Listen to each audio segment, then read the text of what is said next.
श्री कृष्ण ने बचाई गरीब की जान। मुझे बहुत डर लग रहा है। लगता है अब हम बचेंगे नहीं, वो बाघ हमें मार डालेगा। नहीं, ऐसा कुछ नहीं होगा, आप देखना। हे भगवान, हमारी मदद करो। डर इतना है कि मौत का साया सामने से हम पर मंडरा रहा है। उसकी आंखों में आंखें डालने की हिम्मत नहीं हो रही। श्री कृष्ण भगवान बचाओ हमें, लगता है अब हम नहीं बचेंगे। ये कहकर दोनों पति पत्नी अपनी आंखें बंद कर लेते हैं और बाघ दहाड़ कर उनके पास आता है। आखिर आगे क्या होगा? क्या उनकी जान बची होगी या उनकी आस्था आज हार चुकी थी? ये जानने के लिए हम समय में थोड़ा पीछे जाएंगे, जहां गोपाल अपनी पत्नी सविता के साथ गरीबी में संघर्ष भरी जिंदगी जी रहा था। लेकिन वो दोनों मेहनत से अपने छोटे से खेत में काम करते थे। उनके पास एक छोटी सी बगिया थी जिसमें वो कुछ फल और सब्जियां उगाते थे। इस परिवार की सबसे बड़ी संपत्ति उनकी एक बेटी राधा थी, जो अभी छोटी थी, लेकिन उसके मासूम चेहरे पर एक अलग ही चमक थी। उसकी आंखों में जीवन के प्रति एक अजीब सी उम्मीद थी, जैसे वो किसी बड़े मिशन पर हो। एक रोज, माँ पिताजी देखो ना, मैं खेत से कुछ फल और सब्जी तोड़ कर लाई हूँ। माँ, अब मैं इसका क्या करूँ? मैं पिताजी की तरह इसे बाजार में बेचने जाऊँ क्या? फिर मैं ऐसे बोलूंगी वहाँ, 10 किलो टमाटर ले लो, 1 किलो सेब ले लो, 5 रुपए का धनिया ले लो।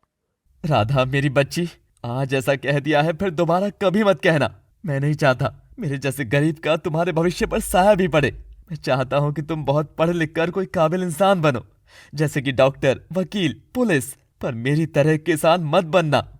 हाँ मेरी बच्ची, हम तुझे भविष्य में बहुत आगे देखना चाहते हैं। अच्छा ठीक है, आप दोनों ज्यादा परेशान मत हो। देखना, एक दिन मैं बहुत पढ़ लिख कर महान बनूंगी।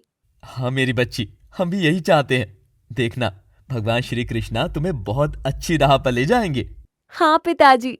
सविता अपनी बेटी के हाथ से टूटे हुए फल और सब्जियां लेती है। गोपाल और सविता हमेशा अपनी बेटी के लिए अच्छे भविष्य की कामना करते थे, लेकिन उनके जीवन की राह बहुत कठिन थी। वो मुश्किल से अपने परिवार का पेट पालते थे, फिर भी उनका विश्वास भगवान पर अडिग था। वो जानते थे कि उनका मार्गदर्शन केवल ईश्वर ही कर सकते हैं। एक सुबह वो सभी भगवान कृष्ण की आरती करते हुए, ओ कान्हा, अब तो मुरली की मधुर सुना दो तान, मैं हूँ तेरी प्रेम दीवानी, मुझको तू पहचान, मधुर सुना दो तान। हे कृष्ण भगवान, ऐसे ही हमारी जिंदगी में उजाला करते रहना, हमें कभी किसी संकट का सामना न करना पड़े। अपना आशीर्वाद बनाए रखना और मेरी बिटिया बड़े होकर बहुत पढ़ लिख कर अच्छी इंसान बने। ऐसा ही होगा पिताजी। ये कहकर राधा अपने माता पिता को गले लगा लेती है। एक दिन गांव में एक अजीब सी घटना घटी। पास के जंगल में कुछ बाहरी लोग आ गए थे, जो जंगली जानवरों को पकड़ने और बेचना चाहते थे। गांव के लोग इस पर परेशान थे, क्योंकि इन जंगली शिकारियों के कारण उनकी सुरक्षा खतरे में पड़ गई थी। ये लोग जंगल में जाकर बाघों और तेंदुओं का शिकार करते थे और कभी-कभी ये जानवर गांव तक पहुंच जाते थे। गांव में सभी लोग इस खतरे से भयभीत थे। फिर गोपाल और सविता अपने परिवार की सुरक्षा को लेकर चिंतित हो गए थे। सविता, इन बाहरी लोगों के कारण हम पर भी संकट आ सकता है। मैं डरता हूँ कि कहीं बाघ या तेंदुआ हमारे घर तक ना पहुँच जाए। गोपाल, हमें भगवान पर विश्वास रखना चाहिए। अगर हम सच्चे दिल से प्रार्थना करेंगे तो वो हमारी मदद करेंगे। सविता के कहने पर भी गोपाल की चिंता कम नहीं हो रही थी। दिन गुजरते गए और इन शिकारी लोगों ने जंगल के एक हिस्से में बाघ को पिंजरे में फंसा लिया था। अब उनकी योजना थी कि वो इस बाघ को बेचने के लिए शहर ले जाएं। बाघ इतना खतरनाक था कि उसके सामने कोई भी व्यक्ति असहाय महसूस करता। धीरे धीरे ये बाघ और अन्य जंगली जानवर गांव की सीमा तक पहुंचने लगे थे और गांव के लोग डर से अपने घरों में बंद रहने लगे थे। बाप रे बाप, भगवान बचाए हमें उन खतरनाक जंगली जानवरों से। और कहीं जानवर के साथ लुटेरे भी आ गए तो? शुभ शुभ बोल बेटा, शुभ शुभ बोल। श्री कृष्णा हमारी जान की रक्षा जरूर करेंगे। एक दिन गोपाल खेत में काम कर रहा था। उसके साथ उसकी पत्नी सविता भी थी। पिताजी, मुझे प्यास लग रही है, मैं घर से पानी लेकर आती हूँ। बेटी ध्यान से जाना। अरे पिताजी, आप डरिए मत, हमारा घर खेत के पास में ही तो है, वो भी 2-4 मिनट की दूरी पर। ये कहकर राधा घर की ओर बढ़ती है। तभी उसे घर के पास बाघ दिखाई देता है। उसकी चीख निकल जाती है। आवाज सुन गोपाल और सविता का दिल तेजी से धड़कने लगता है। राधा बहुत तेजी से माता पिता की ओर दौड़ती हुई आई और उसका चेहरा डर से पीला पड़ा था। माँ, पिताजी, बाघ बाघ हमारे घर के पास आ गया है। मुझे बहुत डर लग रहा है। क्या? बाघ? तुम ठीक तो हो ना? मेरी बच्ची। गोपाल ने तुरंत दौड़कर घर की ओर रुख किया और देखा कि बाघ घर के पास तक पहुंच चुका था। गांव में अफरा तफरी मच गई थी। सभी लोग अपने घरों में छिपने लगे थे, लेकिन गोपाल और सविता के पास कोई रास्ता नहीं था। बाघ के आसपास अब कोई सुरक्षा नहीं थी। गोपाल ने अपनी बेटी को पकड़ लिया और उसे अपने पास खींच लिया, लेकिन उसका दिल धड़क रहा था। वो जानता था कि इस संकट से उबरने का केवल एक ही तरीका था, भगवान का आशीर्वाद। हे कृष्ण, कृपया हमारे परिवार की रक्षा करो। तुम ही हमारे सहायक हो। हमारी मदद करो। मदद करो प्रभु, मदद करो। हे श्री कृष्ण भगवान, हमारी और हमारी बेटी की रक्षा कीजिए। कहीं वो बाघ हमारी ओर ना आ जाए। माँ, पिताजी, हम बच तो जाएंगे ना? हाँ मेरी बच्ची।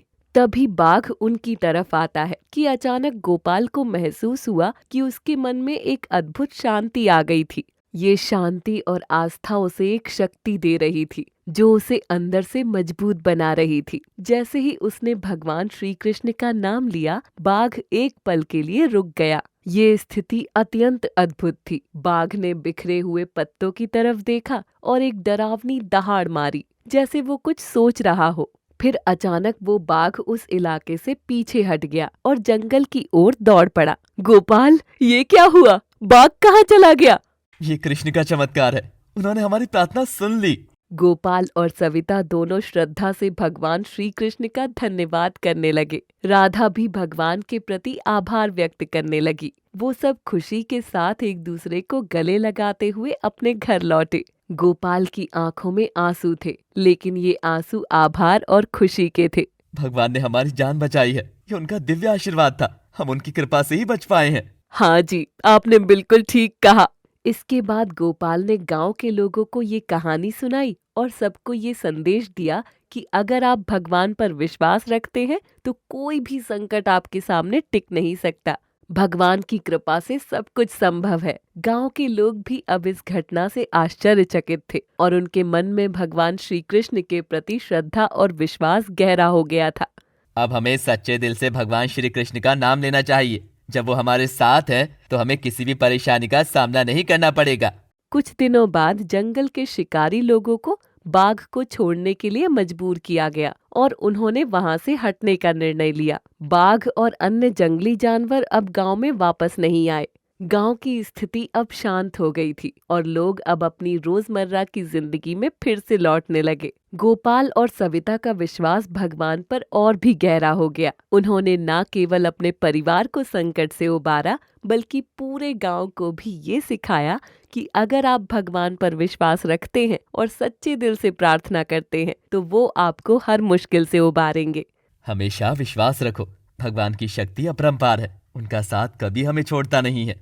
इसी तरह भगवान श्री कृष्ण ने अपनी कृपा से गोपाल और उसके परिवार की जान बचाई।